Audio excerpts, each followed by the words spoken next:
Undercover jet setter, travel. She was one of the last in Notre Dame Cathedral before the fire. Hi, everyone. John Daly here. Welcome to Undercover Jet Setter Radio. We are joined by Alecia Fife. She is from Las Vegas. She is a teacher and a personal trainer, and she is talking to us from Amsterdam. Alecia, thanks for talking to me. Absolutely. No problem. Well, great. So you are in Europe on a trip, but also for a marathon. Briefly, just tell us about why you were there. We are actually just here on vacation. I'm not here for the race. My husband and I, and then two of our friends are here touring Paris, Amsterdam, and London. So we started off. Oh, wonderful. Okay, so you at first you were not. For some reason, I thought you were running. I guess I was seeing your Facebook page that you're a marathoner too, aren't you? Yeah, didn't run that one. I missed that Paris marathon by a day, so we didn't get there in time for that one. Okay, all right. Well, you had enough excitement. Tell us what happened when you were inside Notre Dame Cathedral. So we just by chance happened to go there. It was kind of out of our way, and we said we really need to go see it today. It was on our list of things to do. So we headed down that way, and when we entered the cathedral, there was a mass going on, and there were, of course, lots of people filtering through, listening to the mass and just filtering through the areas where you can just observe the mass and not participate in the mass. So we cycled through and we were looking at some of the artifacts, and we came outside, and I called my daughter. I FaceTimed my daughter because I wanted to show her the outside of the cathedral. And it was literally less than 5 minutes after we came out, we were standing right outside, that the doors came open and all these people started coming out, and we heard alarms. It wasn't loud alarms. We didn't see any smoke.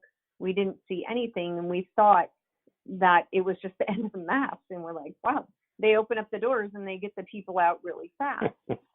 So we started just kind of making our way up the Champs-Elysees, and we started getting text messages and messages on Facebook, are you okay? And we turned around and we looked, and that's when we saw the smoke coming out of the back of the church.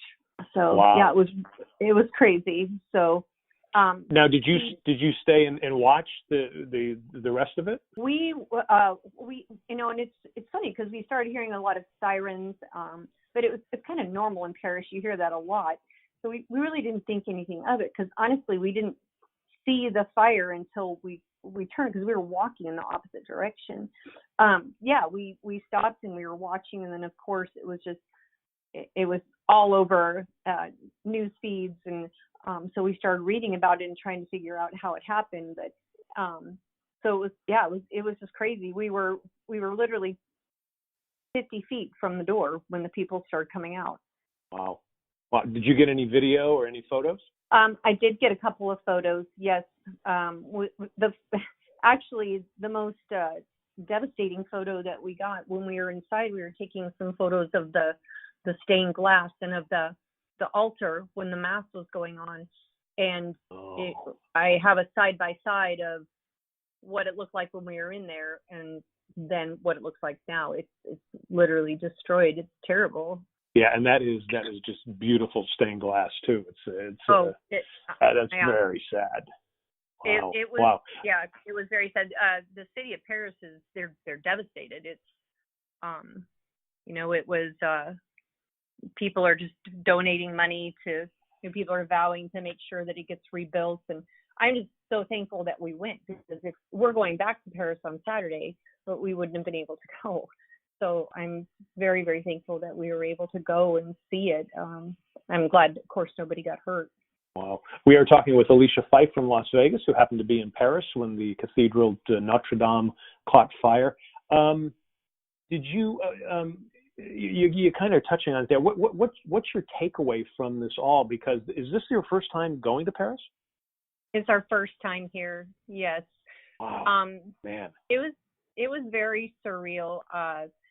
Honestly, we were inside, and it's quiet, and you hear the woman singing during the mass. It was just absolutely beautiful. And we went to the memorial candles, and I lit a candle for my father who passed away several years ago. And, it's just, we walk out, and that it's like, and then just complete devastation. It was just very surreal. It was very strange to think that we were just in there literally minutes before. So. Wow. What a wave of feelings, because I'm sure you probably feel, wow, I got a chance to see it before the fire took place. Then at the same time, too, you've got to think, well, I'm happy nobody died, and there's a chance it could be rebuilt. At least that's what they're talking about. So, I mean, you've just got to have. They are going to rebuild it, but you have to think too that that's not going to be the same. It's the history of the cathedral and what everything represents. I mean, they'll rebuild it, but I mean, some of those things are just kind of irreplaceable. So that's the tragic part of it all, is what the cathedral stands for, and that now it's there's no doubt that they'll replace it because it means so much to the city, but it just won't be the same. Like that stained glass, I don't think you can honestly replace that stained glass. No, not from centuries ago. No, absolutely not. Exactly. Have you heard from a lot of friends, because you were on Facebook? So did a lot of people get in touch with you? Well, that's how we found out. As we were walking up, people started texting me, "Hey, what's going on at Notre Dame? What are you guys okay?" And we're like, "What are you talking about? We were just there." And that's when we turned around and we saw the smoke. And actually, if you looked up at the other end where the L'Arc de Triomphe is, you could see the smoke in the sun. And we turned around, and then you just saw the smoke billowing out of the cathedral. So apparently there was a bunch of scaffolding. There was renovations going on in the back of the cathedral, which we couldn't see from the front. But I believe that's where the fire started. And you were in no danger in any way, right? No, we weren't in any danger. But again, we saw people filtering out quickly out of the building. We assumed it was because it was closing soon. We were there right about the time that they closed, which was about 6:45 p.m. Go ahead. I was just going to say that there's always the joke, being a Catholic who had three uncles that were priests. The joke is always there's nothing scarier than being in a Catholic church parking lot when Mass is over. And right. when you were mentioning about how they were streaming out, I would have made that joke, not realizing what was going on. Well, when a message was first sent to one of my friends, he thought it was a joke. That you're coming out of the cathedral and now it's on fire. We didn't think anything of it until we turned around and then we saw it. And so after the fire happened, and after you had you knew what was going on, how much longer did you stay at the scene there? Did you stay for a long time, or did you get out of there just because there was so much activity going on? We were out of the area. We were more up at the top of the Champs-Élysées, and we walked. We walked on different roads that were far away from the cathedral. There was no way you could get down to that area. But what we heard was that part of the traffic is just dreadful on that road, and part of the reason why the fire spread so quickly is that they could not get the fire trucks down there because of the traffic, and that they were pumping water from the river to try and put it out. So wow. Yeah, it was crazy. Based on your experience, any advice for people if they're in a situation like that? Can you offer anything as far as that goes? I think mainly we were not in any danger. Just if we were in the cathedral, it'd be to just really try and remain calm, and I think too is just be respectful to what this means to the French people, and understand that this is a tragedy in their country, and just respect that, and understand what that building meant to them. Wonderful. That's great. That's great advice. Alecia Fife is from Las Vegas. She's a teacher and a personal trainer. She's coming to us from Amsterdam, and she was there during the fire at Notre Dame.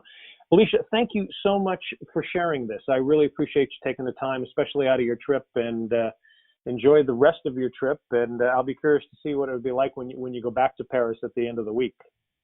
Yeah, I'll definitely let you know. I'll let you know what it's like when we get back. Okay, and people can follow you on Facebook. You are on Facebook, so they can see some of the stuff you're doing. All right. Well, thank you again. We really appreciate it. And folks, keep it tuned here for more Undercover Jet Setter. You can go to our YouTube channel to see our shows, along with Facebook and Twitter as well. We will show you how to jet set without being a millionaire. We will talk to you soon.